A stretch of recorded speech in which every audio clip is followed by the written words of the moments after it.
Resmi, Emiliano Jonathan dinaturalisasi. Wow, kata itulah kita sematkan untuk salah satu punggawa FC Utrecht, yaitu Emiliano Jonathan, yang akhirnya resmi dinaturalisasi oleh PSSI. PSSI sudah mensubmit atau mengumpulkan berkas-berkas yang diminta dan tinggal menunggu waktu, bakal diproses, dan boom, Emiliano Jonathan siap merumput bersama Timnas Indonesia. Wow, menarik kita bahas. Jadi kita tahu ini berita Emiliano Jonathan ketutup gara-gara berita Timnas U17 yang main tadi malam, Dewa United yang tiba-tiba kalah lawan Semen Padang, baru banyak berita tentang Nicky Pers yang ngepost tentang Stadion Semen Padang, baru juga masalah Absolute Cinema, ya, pertandingan antara Malut dengan juga Bali United yang hujan gol dan hujan blunder. Jadi teralihkan fokus kita sama proses naturalisasi Emiliano Jonathan ini, guys. Gila, ini bukan apa-apa ya. Kita udah lama menunggu pemain depan yang baru untuk timnas, karena selama ini yang datang pemain naturalisasi itu berposisi sebagai belakang, pemain back gitu kan.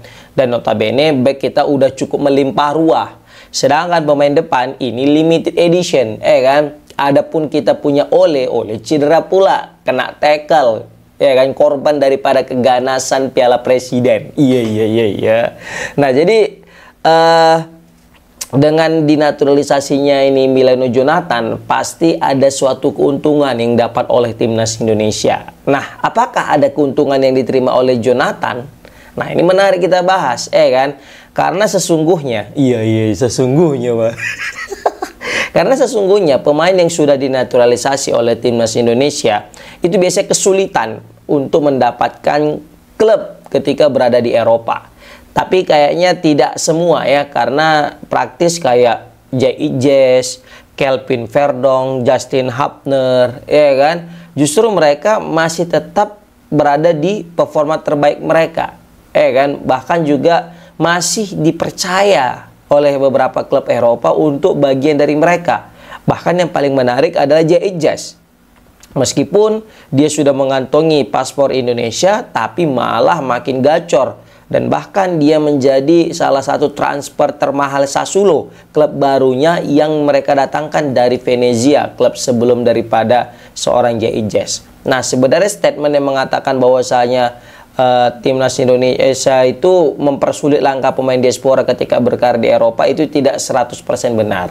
Walaupun ada juga, ya, statement itu keluar dari beberapa pundit Belanda. Contohnya kayak yang mengatakan back FC20, yaitu Miss Hilgers, kesulitan mendapatkan klub semenjak dinaturalisasi oleh Timnas Indonesia. Seperti itu. Ya, apapun itu, kita berharap semoga pemain-pemain yang baru dinaturalisasi, yang sudah lama dinaturalisasi, dan yang akan dinaturalisasi masih tetap bisa bermain dan mendapatkan klub yang mentereng di Eropa sana, guys. Seperti itu. Nah, kita kembali ke Emiliano Jonathan.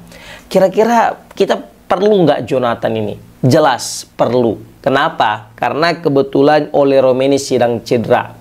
Ole Romeni belum dipastikan apakah bisa merumput nanti di bulan Oktober atau tidak. Karena kita tahu selama ini Ole Romeni menjadi tumpuan, menjadi andalan, tiba-tiba hilang. Nah, maka butuh satu orang yang bisa untuk menggantikan posisinya. Memang kalau kita lihat, kita bandingkan antara Ole dan juga Emiliano Jonathan tidak apple to apple. Karena dari segi posisi juga mereka berbeda. Jika Emiliano Jonathan itu ditempatkan sebagai winger sebelah kanan dan sering sekali melakukan cutting inside, masuk ke dalam dan nge-shoot, itu berbeda sekali dengan apa yang dilakukan oleh Ole selama ini di timnas, yang mana Ole selama ini selalu menjadi target utama ketika di timnas Indonesia, selalu mendapatkan supply dan sebagainya. Nah, di sini pasti sebenarnya beda gitu posisinya, kok di ini apa gitu, ya kan, kok nanti Emiliano Jonathan nggak mungkin diletak di striker, dia pasti di winger. Tapi setidaknya dengan hadirnya Emiliano Jonathan ini lebih menambah opsi, ya, pelatih Patrick Kluivert dalam meramu dan meracik formasi terbaik ketika menghadapi Irak dan Arab Saudi nanti. Ya, sembari kita menunggu juga kabar daripada Ole, karena kebetulan Ole kita lihat di story-storynya, di postingannya, dia juga lagi gencar-gencarnya dalam pemulihan. Semoga aja pemulihan dia itu berjalan dengan baik, lancar, tidak ada kendala, sehingga nanti ya di bulan 10 dia bisa tampil. Walaupun aku yakin ketika nanti tampil di bulan 10, kalaupun bisa, dia pasti tidak akan seperti yang dulu lagi, karena pasti butuh adaptasi lagi, apalagi dia udah lama nggak main. Kalau kemarin waktu main bersama dengan timnas, dia udah lama main di klub sebelumnya, ya kan, di Oxford. Dia juga rajin starter, rajin main, pemain pengganti. Nah, ini kan udah lama nggak main, pasti butuh sentuhan-sentuhan khusus. Ya, kalau bisa sebenarnya di bulan September ini ya udah bisa pulih maunya kan. Jadi dia sempat main bersama timnas di laga lawan Kuwait dan Lebanon, dan juga sempat main di level klub. Tapi sekali lagi tidak perlu memaksakan, takutnya makin parah dan berdampak panjang kepada pemain itu sendiri dan juga kepada timnas, seperti itu. Nah, kembali lagi kepada Emiliano Jonathan. Kemarin rame sekali yang membicarakan tentang Emiliano Jonathan, kenapa kok nggak mau ya membela timnas Indonesia, sekarang kok udah mau, kan gitu. Nah, banyak sekali alasan yang beredar. Kemarin ya dia mungkin karena masih muda ya, masih 20 tahun saat itu, sekarang udah 21 tahun. Ya mungkin dia masih galau ya, masih ya antara betul dan enggak gitu isi hatinya kan. Ini betul nggak pilihan hatiku untuk membela timnas, karena kita tahu paspor Belanda dan Indonesia kalau kita bandingkan pasti jauh lah Indonesia kan gitu. Tetapi banyak sekali tawaran mungkin yang menggiurkan daripada Indonesia. Di sini bukan duit ya tawarannya ya, karena PSSI yaitu Pak Erick Thohir juga udah bilang bahwasanya semua pemain diaspora yang bermain dan diproses naturalisasinya itu tidak ada diiming-imingi duit. Jadi tidak ada isu bahwasanya pemain yang gabung bakal dikasih duit yang melimpah ruah, enggak. Karena kebetulan yang datang ke timnas Indonesia pasti pure demi membela tanah airnya, seperti itu. Dan jadi apa yang keuntungan yang dapat Emiliano Jonathan? Yang pertama, pasti dia akan bermain reguler. Karena kita ketahui di posisi dia itu posisi yang jarang dimiliki oleh orang-orang lain. Kan kebetulan dia ini pemainnya winger sebelah kanan dan pakai kaki kidal. Memang kita punya Egy, tapi kalau kita bandingkan Egy dengan seorang Emiliano Jonathan pasti jauh lah. Egy bermain di Dewa, sedangkan Jonathan main di FC Utrecht. Ini pemain grade A loh yang kita datangkan ini. Kalau betul dia gabung ke timnas, bah, gila, ini nggak tahu kita amalan apa yang dibuat PSSI, makanya Emiliano Jonathan ini mau gabung ke timnas Indonesia. Bayangkan aja, dia umur masih 21 tahun, udah main di skuad utamanya FC Utrecht, dan mainnya juga bukan kaleng-kaleng guys, serius. Dia itu mainnya gokil banget kayak Arjen Robben. Tahulah semua kalian pasti Arjen Robben gimana dia main, dribbling, gocek, cutting inside, dan boom, nge-shoot. Dan tendangan akurasinya itu luar biasa, hampir 80% masuk guys. Ya walaupun sebenarnya di UFC Utrecht dia itu kurang beruntung ya. Beberapa kali ngelawan FC Twente, FC Ajax, PSP ya, baru sama Almer itu yang kena tiang gitu kan. Bahkan tadi malam, berapa malam yang lalu ya, tadi malam atau kemarin ya, yang mana dia main di pemain pengganti di menit 60-an ya lawan Sheriff nggak salah di kualifikasi European League. Dia tuh sempat udah ada peluang yang sayang sekali gagal dimanfaatkan karena masih ditepis sama kiper. Kalau nggak udah cetak gol ya guys, serius. Nah ini menandakan bahwasanya kita jika dapat winger FC Utrecht ini menjadi suatu keuntungan bagi kita guys. Dan di sini kita sama-sama untung. Emiliano Jonathan bakal reguler main dengan timnas, otomatis akan mendapatkan yang namanya apa ya, pride tersendiri bahwasanya dia itu pemain berlabel timnas loh. Karena kalau dia terus makai egonya dengan menunggu semoga dipanggil timnas Belanda, oke kalau dipanggil. Kalau enggak, nah ini yang jadi masalah, mungkin jadi kekhawatiran dia. Bagus dia pikir udah ada yang pasti dan udah mau juga masuk ke Piala Dunia, karena kebetulan Indonesia ini sedikit lagi masuk Piala Dunia. Aku yakin juga kalau misalnya Indonesia nggak masuk round 4, ya Milano Jonathan juga pasti masih tarik ulur lah, pasti ya, tidak akan mau juga untuk mau gabung timnas Indonesia sembari nunggu memang ada peluang menarik gitu kan.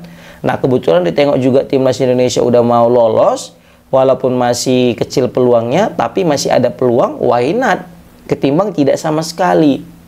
Ditambah lagi timnas Indonesia sudah makin banyak dipenuhi dengan pemain-pemain yang berkarir di Belanda, jadi nggak ada alasan lagi lah dia untuk nolak gitulah mungkin kan. Begitu juga kenapa nggak dicoba gitu kan. Ditambah lagi selain dia nanti akan mendapatkan yang namanya label timnas, ini akan mendongkrak popularitas dia juga guys, sebagai pemain yang apa bisa kita bilang ya, pemain bintang lah nanti di Indonesia. Kita tahu banyak pemain-pemain diaspora kalau udah main di timnas itu bakal menjadi superstar guys.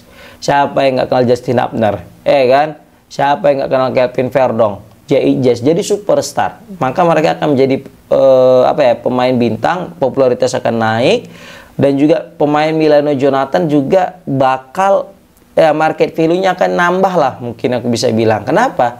Karena status dia sebagai pemain timnas tadi guys. Karena kita tahu lah, banyak orang-orang pemain bola sana pengen mencari label sebagai pemain timnas, karena akan mendongkrak value market mereka di transfer market guys, seperti itu.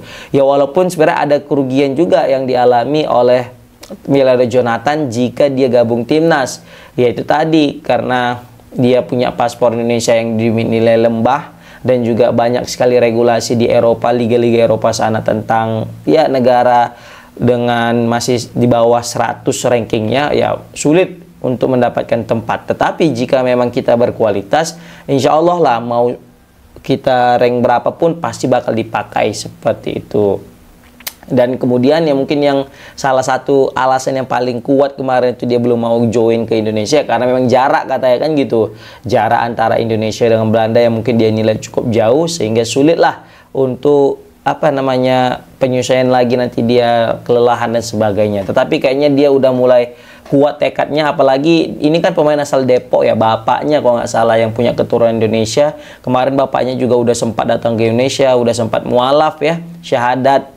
Ketika bapaknya datang ke Indonesia itu rame orang bicarakan, Milano Jonathan kayak dinaturalisasi nih. Rupanya kemarin dia cuma datang jumpai Pak Hamdan, dia sekedar mau datang ke tempat leluhurnya, dan juga dia masuk Islam. Dan sempat juga ke Medan kemarin itu, ke Bukit Lawang dia jumpa orang hutan. Oke, dan di sini juga bukan hanya Milano Jonathan yang dinaturalisasi guys, tetapi ada juga Adrian Wibowo, pemain akademi daripada Los Angeles Lakers. Macam ini ya kan, NBA ya kan, pemain Los Angeles yang sebelumnya pernah dibela oleh David Beckham juga. Dan di sini dia sudah mampu menembus ke tim utama guys. Jadi Adrian Wibowo, namanya juga Adrian Wibowo Indonesia kali. Tapi ini sempat juga membela ini ya, timnas U17 daripada Amerika Serikat guys. Oke, menarik kita bahas ya kan, apakah nanti Milano Jonathan mampu membawa timnas Indonesia lolos ke Piala Dunia bersama juga dengan Adrian Wibowo? Komen di kolom komentar gimana pendapat kalian. Assalamualaikum warahmatullahi wabarakatuh.